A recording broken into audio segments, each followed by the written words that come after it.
I'd like to talk to you about weekly planning and the importance of being retrospective. First, let's talk about the planning. Just like your daily schedule, it's important to be mindful of what you're planning for the week. So take a look back at your 3 90-day goals, and then what is the progress that you intend to make for this very next week? And then your daily MITs are going to align with the things that you're working towards accomplishing over the next 7 days. It's also essential at the end of every week to be retrospective. And we took this from agile software development, where at the end of every sprint or week or 2 weeks, they look back at what went well, what was a puzzler, and what held us back.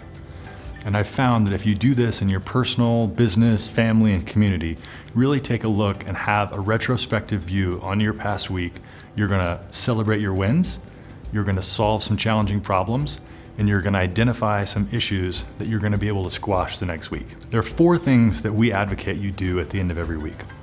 The first is you track your progress on your habits. So you've identified things that you wanna do, and you've identified how much progress you wanna make every week. Let's say your goal is to work out 5 times a week.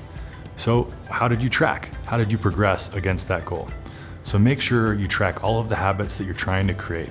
And again, once you've done these habits for 30 days, you've now created them. The second is celebrate your wins. So what did you accomplish this week? Take the time to really pat yourself on the back and feel good about what you were able to do for the last 7 days. The third thing is really take a look, like we talked about agile software development, in those 3 quadrants. What went well, what was a puzzler, and what held you back. And the final thing that we advocate you do at the end of every week is track your happiness. What's your personal life? What's your life with your partner, your family life, your community, and your friends? How are you tracking across all of these different quadrants?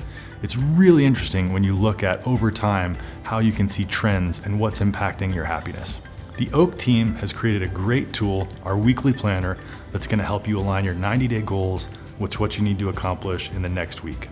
There's also a couple exceptional books I would recommend: Outrageous Empowerment by Ron Levitt and The Power of One. In addition, we'll put a few other books on the list for you to read. Everybody here at Oak is really excited to help you be the happiest, most productive version of yourself.